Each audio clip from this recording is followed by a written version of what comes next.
Bismillahirrahmanirrahim. Assalamualaikum warahmatullahi wabarakatuh. Waalaikumsalam.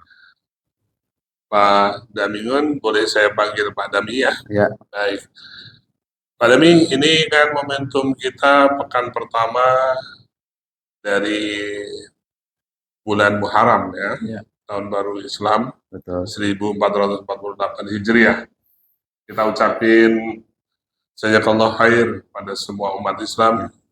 Semoga kita semua mendapat keberkahan dari tahun baru Islam ini. Pak Dami bisa memperkenalkan diri dulu, aktivitas hari-hari. Silakan Pak. Terima kasih Pak Nur Wahid. Saya Damingun, saat ini sebagai Ketua Pimpinan Daerah Muhammadiyah Kota Samarinda. Tugas saya sehari-hari adalah sebagai dosen di Fakultas Ekonomi Bisnis Universitas Muhammadiyah Kalimantan Timur. Dosen Pak ya. Ya, Selanjutnya untuk di Muhammadiyah sebagai Ketua Pimpinan Daerah Muhammadiyah Pak ya. betul. Terima kasih Pak. Pak Dami, dalam rangka tahun baru Islam ini kita kan ya sejenak melakukan refleksi ya. Refleksi tahun baru ini, sepertinya tahun baru Islam ini setiap tahun kan ramai diperingati ya Pak Dami ya. Betul. Tapi mengapa sebagian umat Islam ini masih menghadapi persoalan yang sama? Perpecahan umat Islam, negara-negara yang berbasis Islam juga masih terjebak dalam kemiskinan, rendahnya literasi. Nah, ini apakah masalahnya pada umat Islam itu pada pemimpinnya atau sistem, Pak? Menurut Pian bagaimana, Pak? Oke, baik Pak Nur Wahid.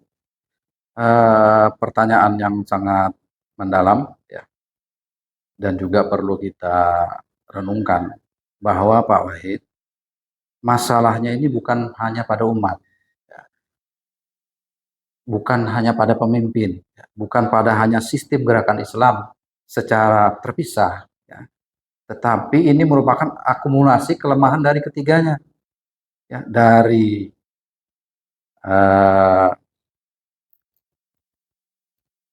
umatnya, kemudian dari pimpinannya dan sistem gerakan Islam. Paling tidak ada beberapa poin utama yang harus kita perhatikan dalam hal ini. Ya, dalam mensikapi bahwa tahun baru Islam ini ternyata masih terjadi perpecahan, kemiskinan, ya, rendahnya literasi, dan lemahnya penguasaan ilmu. Yang notabene-nya sebetulnya ini adalah diakumulasi dari umat kita sendiri ya, yang lemah, kemudian pemimpin kita juga, dan sistem gerakan Islam. Paling tidak ada beberapa poin yang harus kita perhatikan dalam hal ini. Yang pertama adalah satu, peringatan tahun baru Islam ini di mana-mana kita masih bersifat seremonial. Belum sepenuhnya menjadi momentum evaluasi dan perubahan nyata. Ini yang terjadi Pak Wahid, bahwa kita hanya sebatas seremonial. Itu yang pertama. Umat kita hanya memahami tahun baru Islam itu sebagai acara seremonial saja. Yang kedua, persoalan pada umat kita sendiri. Antara lain adalah, nah ini rendahnya budaya membaca, rendahnya budaya literasi. Kemudian kita juga kurang dalam sisi penelitian dan belajar. Mestinya kita umat Islam juga harus menguasai itu. Kita kuatkan literasi kita, kuatkan riset kita tentang Islam, dan bagaimana kita belajar secara terus-menerus dalam hal ini. Dan selanjutnya lebih banyak menjadi pengguna daripada pencipta ilmu itu sendiri. Itu harus kita akui juga. Iya, pengguna ya. Pengguna ya. Banyak menggunakan, tetapi kita tidak menciptakan teknologi itu sendiri, tidak menciptakan ilmu yang baru. Ini yang kedua. Yang ketiga, persoalannya pada pimpinan. Apa persoalan kita pada pimpinan? Antara lain, sebagian pimpinan kita masih berorientasi pada kepentingan jangka pendek. Kita terlalu sibuk mengurusi organisasi kita lupa mengurusi umat kita. Ya ini ya. Ya, yang selanjutnya adalah kurangnya upaya mempersatukan umat. Kita pecah. NU Muhammadiyah sudah berbeda paham. Ditambah yang lain, apalagi gitu ya. Ini juga problematika kita di persoalan kepemimpinan yang tidak bisa mempersatukan. Kemudian yang keempat, persoalan pada sistem gerakan Islam. Ini banyak berjalan sendiri-sendiri. Kita tahu sendiri lah. Ya kan? Muhammadiyah dengan Muhammadiyah sendiri. NU dengan NU sendiri. Ya, Persis dengan versinya sendiri. Dan sebagainya. Ini jadi sistem gerakan kita tidak menyatu gitu ya. Nah, kemudian apalagi kita kolaborasi antara organisasi. Sulit sekali tercipta. Karena kita sudah dikoptasi oleh kita masing-masing, keyakinan kita masing-masing. Nah ini Pak Wahid, kira-kira 3 poin inilah yang menjadi sebetulnya permasalahan yang terjadi di tubuh umat Islam, sehingga ketika ada pertanyaan kok masih terjadi perpecahan, kemiskinan dan rendahnya literasi, karena di situ ada 3, umat kita, pemimpin kita, dan sistem gerakan Islam. Saya kira itu Pak Wahid. Baik. Ya baik Pak Dami, tadi statementnya menarik, dan tadi saya catat bahwa banyak mereka terjebak dalam ta'assub ya, terlalu fanatis pada golongan, sehingga mereka hanya sibuk mengurusi golongannya ya. Nah sebenarnya di Indonesia ini kan banyak organisasi ya Pak Dami, dan yang besar benderanya yang pertama yang tertua adalah Muhammadiyah. Tapi kalau yang banyak jumlahnya kan teman-teman hadirin ya Pak ya. Betul. Nah, apakah mereka menurut Bapak juga terjebak dalam sibuk mengurusi organisasinya itu, sehingga mereka terjebak dalam ego masing-masing, kemudian menghambat kemajuan daripada umat Islam Pak? Ya, baik Pak Wahid. Pertanyaan ini adalah pertanyaan yang cukup sebetulnya menggertak kita gitu ya. Apakah ego organisasi ini menjadi penghambat kemajuan umat? Jawaban saya, iya Pak Wahid. Bahwa ego organisasi ini dapat menjadi salah satu penghambat kemajuan umat apabila kepentingan kelompok lebih diutamakan dari kepentingan umat yang penting, ya kan? Secara keseluruhan. Apa poin pentingnya dari poin ini? Yang pertama adalah perbedaan antara organisasi Islam adalah hal yang wajar. Nah, karena setiap organisasi pasti memiliki metode ya, pendekatan sendiri dalam memajukan organisasinya. Ini adalah hal yang wajar. Yang kedua, masalahnya muncul ketika perbedaan ini ya berubah menjadi fanatisme kelompok. Nah, ini berkaitan dengan yang pertanyaan pertama. Apabila terjadi fanatisme kelompok, maka persaingannya tidak sehat. Ya kan? Kemudian juga saling menyalahkan. Kemudian merasa paling benar. Nah, ini masalahnya muncul ketika terjadi perbedaan itu menjadi fanatisme kelompok. Nah, kemudian yang selanjutnya, budaya kolaborasi kita lemah. Sehingga kita bergerak sendiri-sendiri. Ya. Padahal tantangan umat itu tidak bisa ditangani sendiri. Kita harus berkolaborasi antara organisasi satu dengan organisasi yang lain dalam rangka untuk itu tadi, supaya cita-cita besar umat Islam ini bisa terwujud. Ya.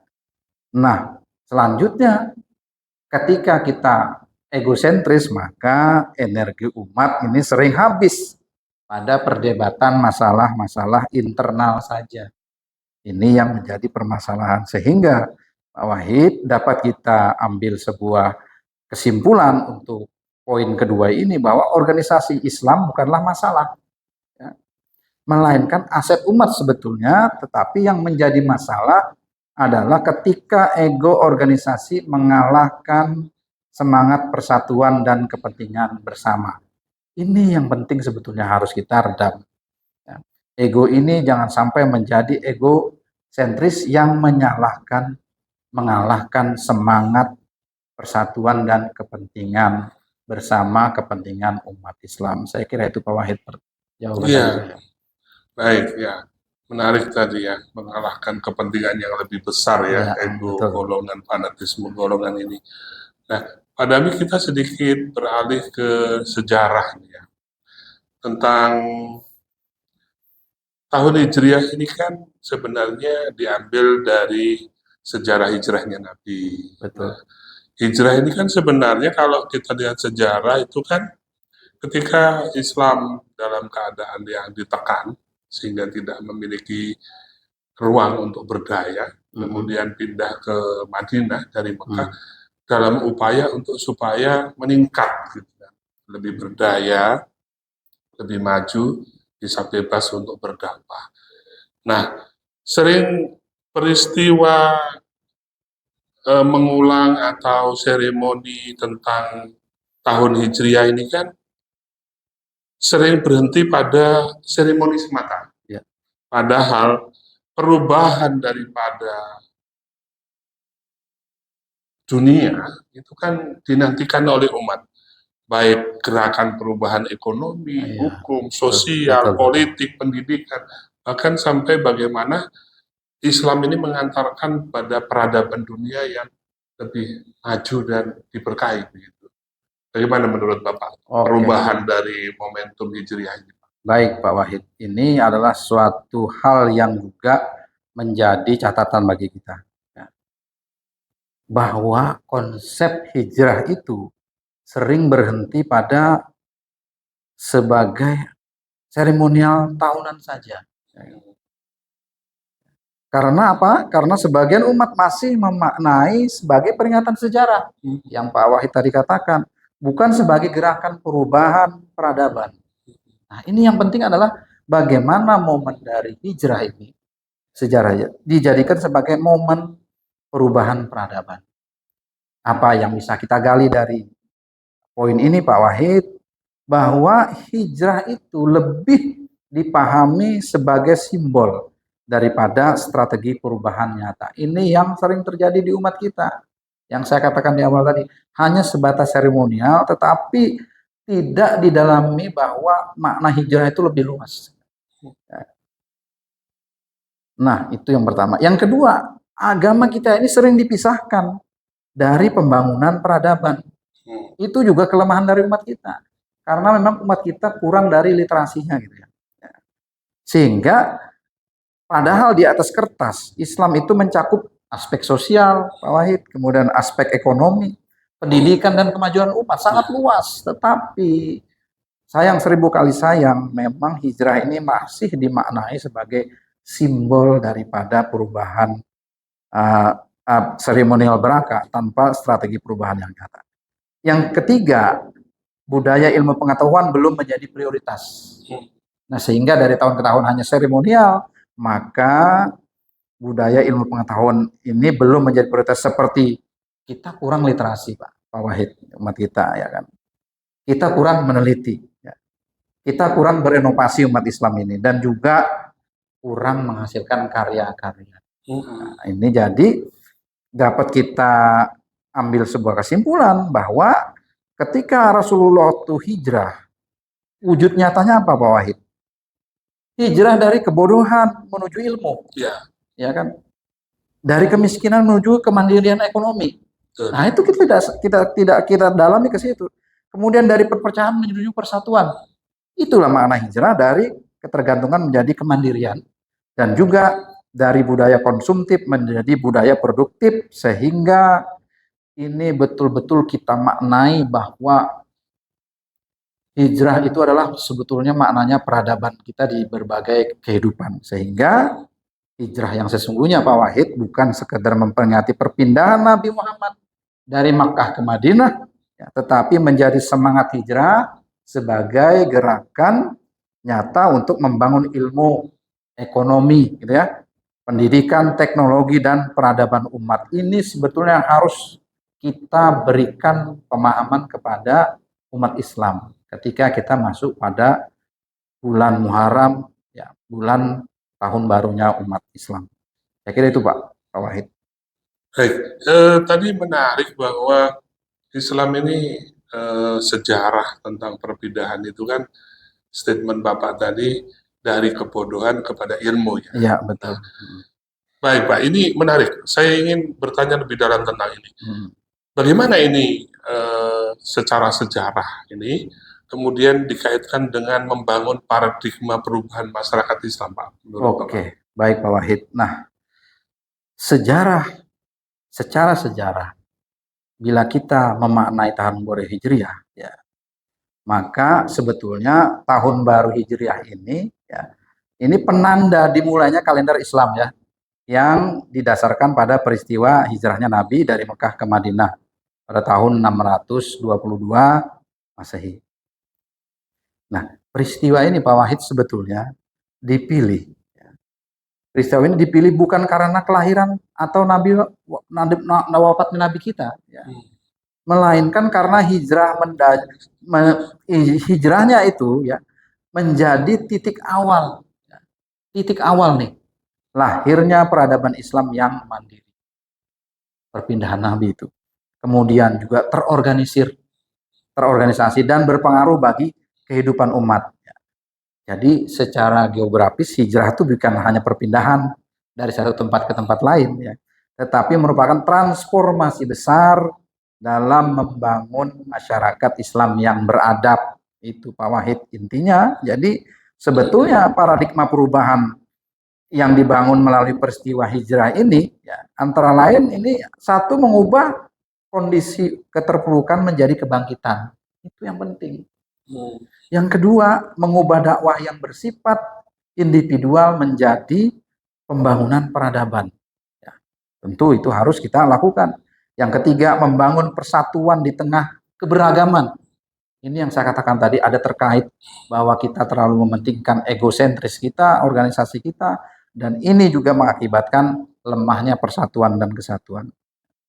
Kemudian dapat kita simpulkan bahwa secara peristiwa hijriah ini, dalam rangka membangun paradigma masyarakat Islam, makna terbesar dari tahun baru hijriah ini bukan sekedar pergantian tahun, melainkan momentum membangun kesadaran bahwa umat Islam harus bergerak dari kondisi yang lemah menuju masyarakat yang berilmu, bersatu, mandiri, dan berperadaban. Itu sebetulnya secara makna akademis bahwa kita harus tahu bahwa hijrah itu sebetulnya adalah bagaimana kita menuju masyarakat yang berilmu, bersatu, mandiri, dan berperadaban. Itulah sebetulnya yang harus kita maknai sebagai sebuah pergerakan pindahnya Rasulullah dari Makkah ke Madinah.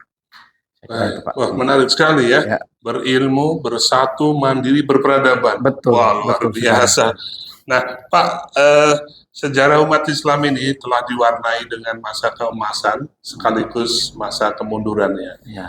Bagaimana menurut Bapak kondisi umat Islam saat ini?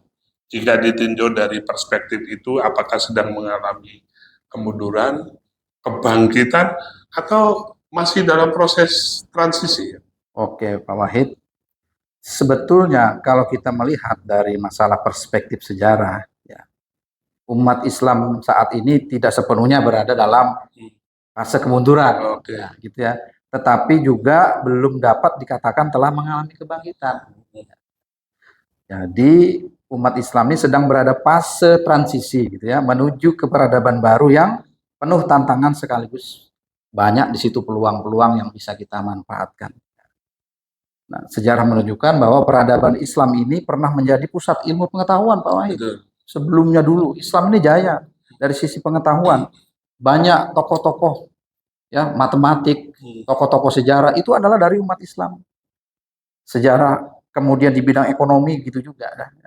Namun dalam beberapa abad terakhir banyak wilayah Muslim mengalami ketertinggalan dalam bidang pendidikan, teknologi, ekonomi, dan inovasi. Karena apa? Karena egosentris tadi.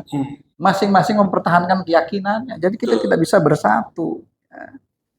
Dari sini Pak Wahid kita bisa melihat terdapat tanda-tanda kebangkitan, ya, yang mulai muncul, ya, sebagai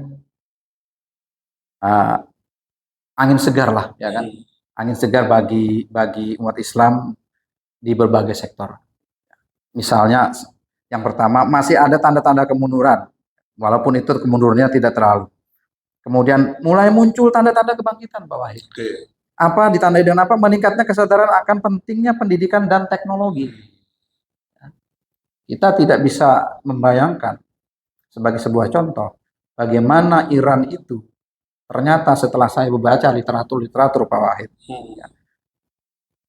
mereka itu betul-betul menanamkan, betul-betul menggait ilmu pengetahuan dan teknologi yang luar biasa, sehingga bisa menciptakan berbagai macam peralatan perang yang itu tidak disangka oleh dunia.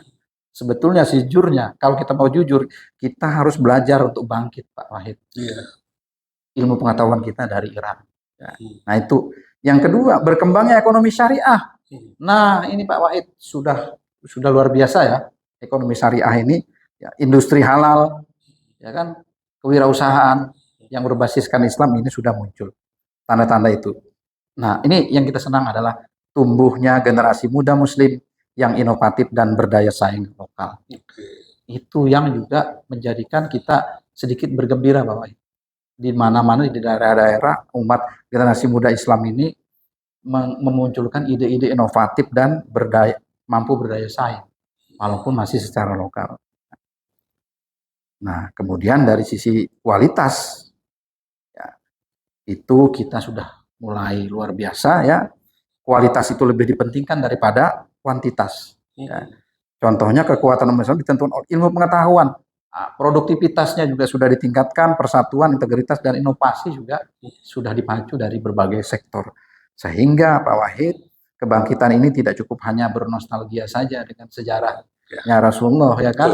Tetapi sesungguhnya Allah tidak akan mengubah keadaan suatu kaum sebelum mereka mengubah keadaan yang ada pada diri mereka sendiri. Itu yang terpenting harus kita camkan sebagai sebuah situasi dan kondisi yang kita mengharapkan peradaban umat Islam ini dari tahun ke tahun menjadi umat yang berkemajuan dari sisi teknologi, berpengetahuan, kemudian literasinya tinggi sehingga kita umat Islam mampu bersaing dengan umat-umat lain di dunia ini. Pak Wahid itu. Ya, saya tadi catat bahwa tanda-tanda kemajuan ini sudah terlihat dari 3 hal ya. Yang pertama, data statistik pendidikan umat Islam sudah meningkat.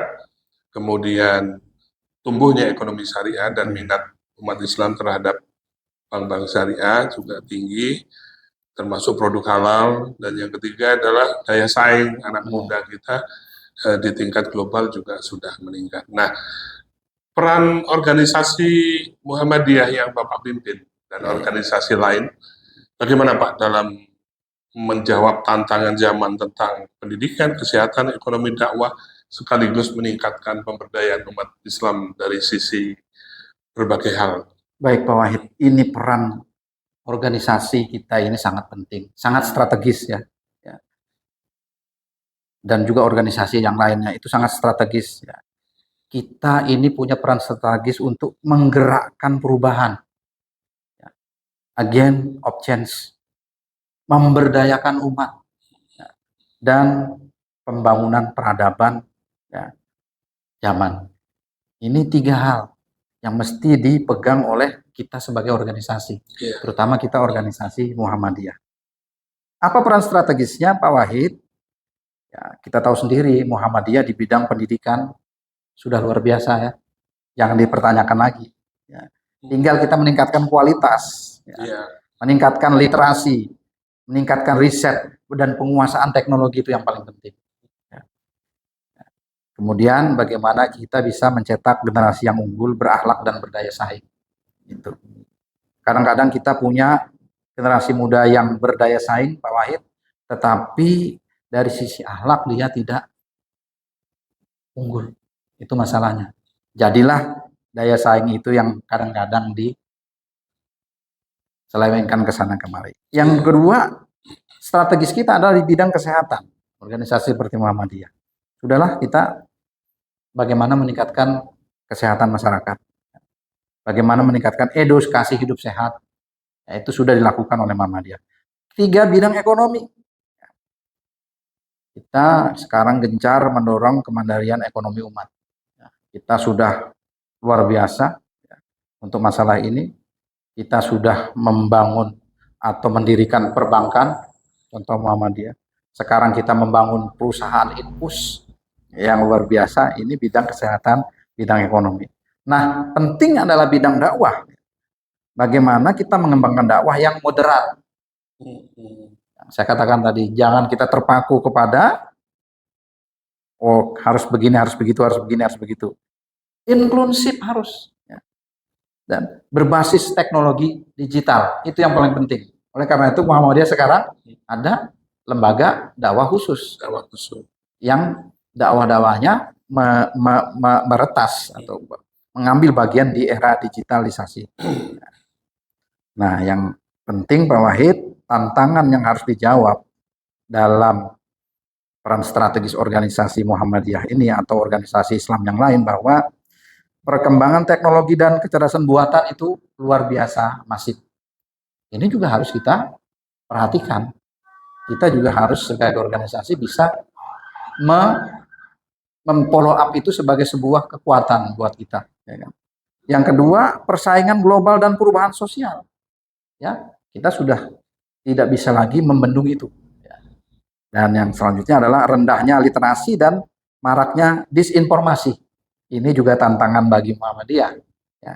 Rendahnya literasi kita tangani dengan bagaimana kita menggalakkan bagaimana budaya kita meneliti, budaya berinovasi, budaya membaca, dan lain sebagainya. Jadi bisa kita simpulkan Pak Wahid, untuk peran strategis seperti organisasi Muhammadiyah ini dalam rangka tantangan zaman di bidang pendidikan, kesehatan, ekonomi, dakwah, dan pemberdayaan masyarakat adalah organisasi Islam tidak hanya berperan sebagai tradisi, tidak hanya menjaga tradisi, tetapi harus menjadi pelopor kemajuan, pelopor kemajuan yang mampu membangun generasi yang berilmu tadi, mandiri, bersatu, dan berdaya saing global. Itu yang paling penting.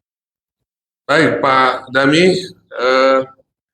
gini, kita pernah dalam sejarah itu, ketika Turki Utsmani runtuh, itu kan pemimpinnya langsung mengambil alih dengan sekulerisme, yaitu meninggalkan agama, dianggap agama ini menjadi beban bagi kemajuan. Maka kemudian bagaimana Pak sebenarnya menyandingkan antara agama dengan ilmu ini? Apakah memang agama ini tidak bisa relate dengan ilmu pengetahuan, teknologi, dan perubahan sosial? Gimana menurut Bapak? Baik Pak, saya rasa begini Pak Wahid, bahwa organisasi Islam ini dapat menjaga keseimbangan itu ya, antara nilai-nilai agama dengan perkembangan ilmu pengetahuan tadi, bahwa dan pengetahuan perubahan sosial, dengan menjadikan ajaran agama itu sebagai kompas moral sebetulnya. Penyandingan antara kemajuan teknologi dan ilmu pengetahuan itu, kita harus punya kompas moral. Sementara ilmu pengetahuan dan teknologi dijadikan sebagai sarana untuk mewujudkan kemaslahatan umat, gitu ya kan. Jadi sebetulnya apabila kita memahami secara mendalam perkembangan ilmu pengetahuan, teknologi, perubahan sosial itu tidaklah menjadi masalah. Bahkan ini menjadi sebuah kekuatan yang saya katakan sebagai kompas moral. Ya. Sehingga Islam itu tidak mengajarkan pertentangan Pak Wahid antara agama dan kemajuan teknologi. Ya. Melainkan justru mendorong keduanya ini untuk berjalan seimbang dan saling melengkapi. Nah, apa langkah strategis yang harus kita lakukan tentang penyatuan ini? Satu, yang pertama, poin utamanya Pak Wahid adalah menjadikan Al-Quran dan Sunnah sebagai landasan utama. Ini yang terpenting. Sehebat apapun pengaruh perkembangan ilmu pengetahuan dan teknologi, itu tidak akan berpengaruh sepanjang kita menjadikan Al-Quran sebagai landasan utama. Kemudian, bagaimana kita mengembangkan budaya ilmu pengetahuan, literasi, dan riset dan inovasi, juga memanfaatkan teknologi ini secara bijak, produktif, dan bertanggung jawab.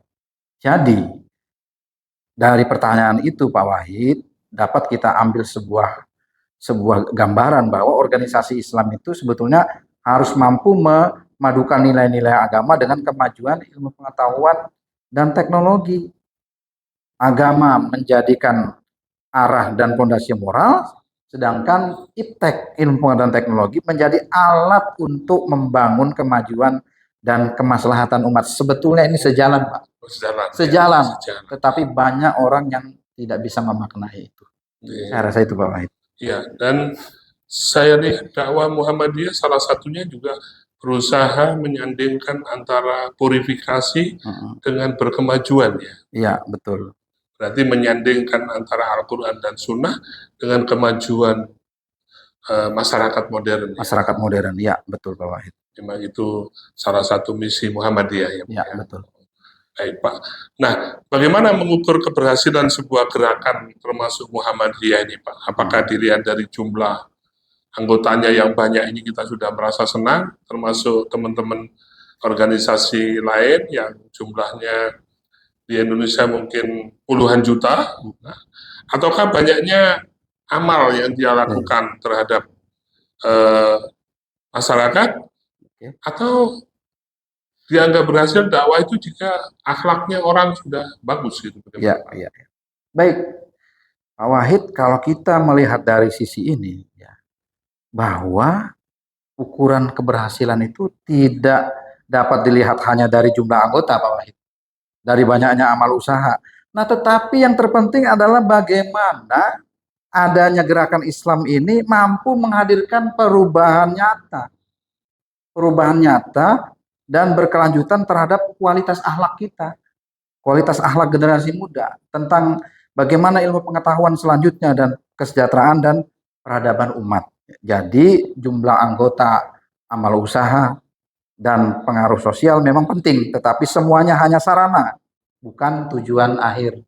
Jadi yang terpenting adalah Pak Wahid, bagaimana dengan adanya organisasi dan sarana dan prasarana itu mampu menghadirkan perubahan nyata. Itu yang terpentingnya.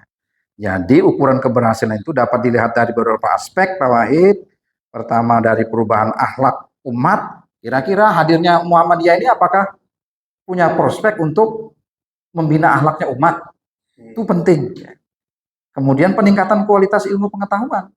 Sekolah-sekolah Muhammadiyah hadir, universitas Muhammadiyah hadir, itu harus mampu meningkatkan kualitas ilmu pengetahuan generasi muda kita. Yang selanjutnya, bisa enggak kira-kira kehadiran dari amal usaha kita, anggota kita ini, meningkatkan persatuan dan kolaborasi umat? Itu penting. Dan juga bagaimana bisa mewujudkan kemaslahatan sosial.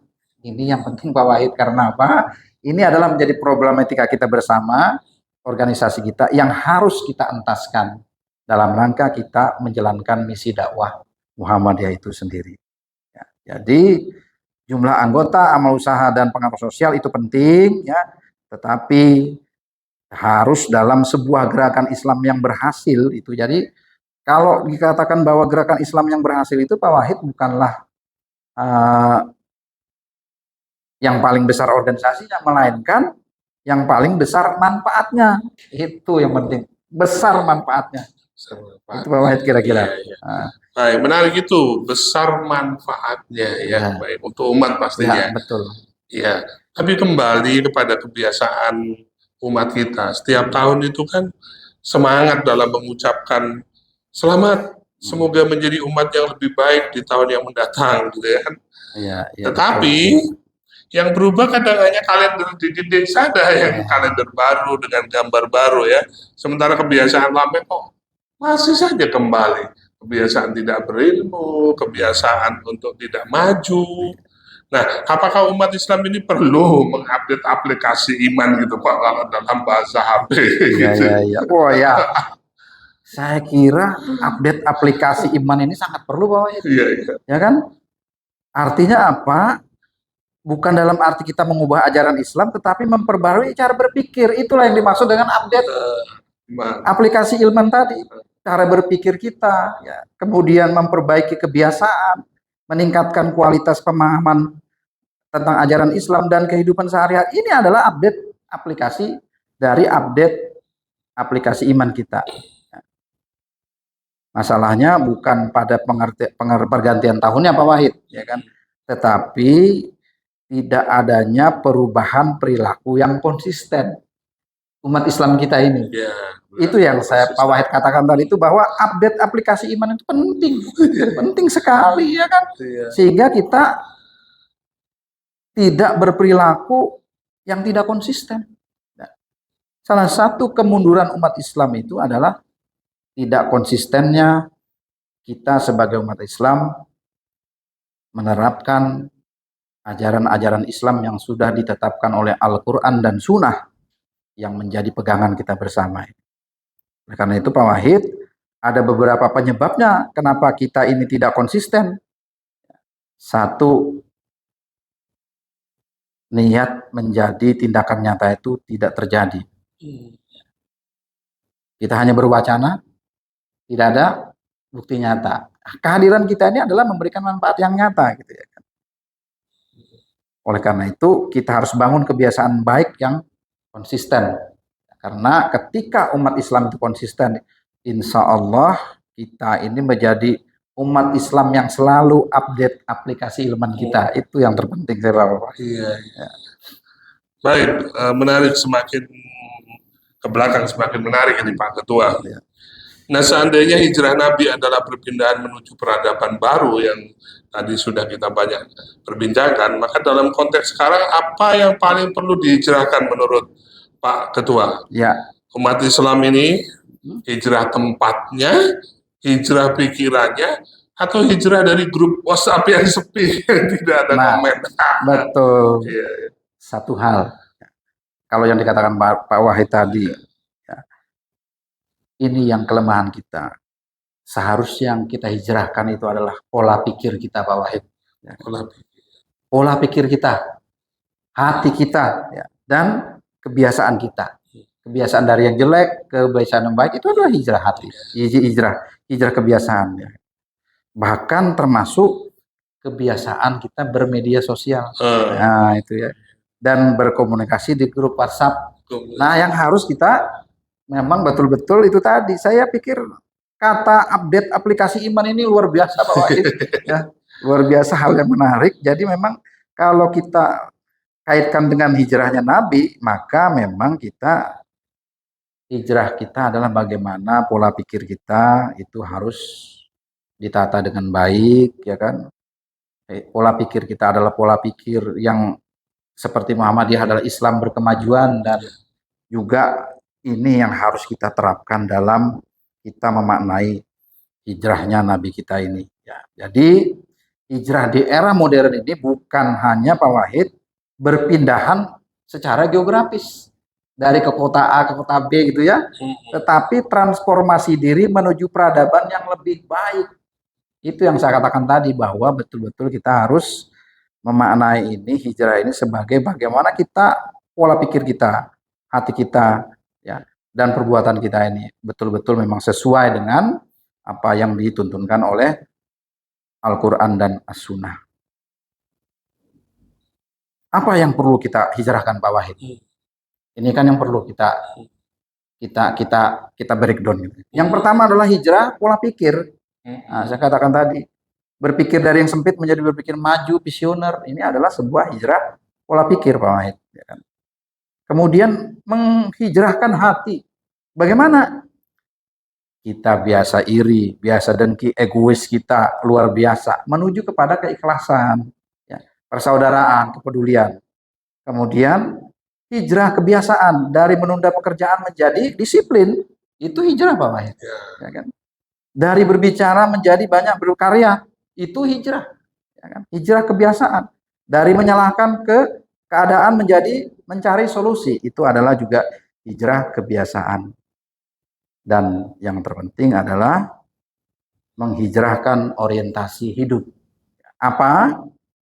Dari hanya memikirkan kepentingan pribadi menuju kemaslahatan umat. Ini yang kita sudah lakukan di organisasi Muhammadiyah. Dari mengejar kesuksesan sesaat menuju membangun peradaban yang berkelanjutan, ini juga sudah Muhammadiyah lakukan. Ya, jadi hijrah masa kini itu bukan berpindah tempat, tetapi berpindah kualitas hidup kita. Rasa itu. Baik, luar biasa. Jadi memang dimaknai, harusnya hijrah ini dimaknai dengan perpindahan pola pikir, Betul, perpindahan kebiasaan, betul, juga perpindahan orientasi hidup ya, betul, dari orientasi individual kepada kemaslahatan umat. betul Wah, itu. luar biasa Pak Ketua. Mungkin terakhir Pak Ketua, ada pesan khusus di momen tahun baru pekan pertama 1448 Hijriah ini, silakan Pak. Baik Pak Wahid. Jadi diskusi kita dari awal sampai akhir ini, ya, yang perlu kita garis bawahi adalah makna hijrah itu sendiri. Jadi hijrah yang paling kita perlukan adalah hijrah pola pikir, hijrah hati kita, hijrah kebiasaan kita dan cara berinteraksi di ruang digital. Nah, ini yang penting ya. Umat Islam ini harus mampu menjadi pribadi yang berilmu, ya, berakhlak, produktif dan bermanfaat bagi peradaban. Dan juga kita, saya katakan tadi, kita harus betul-betul mensikapi, bisa berinteraksi ya di ruang-ruang digital yang sekarang ini sudah tanpa batas. Saya kira itu Pak Wahid makna hijrah yang harus kita pahami, kita sebagai umat Islam ya, dalam memaknai tahun baru 1 Muharram ini. Terima kasih kehadirannya di Sang Surya Samarinda Channel, Pak Ketua. Ya. Jazakallahu khair, semoga ilmunya bermanfaat untuk kita semua. Terima kasih sekali lagi. Assalamualaikum. Waalaikumsalam warahmatullahi wabarakatuh.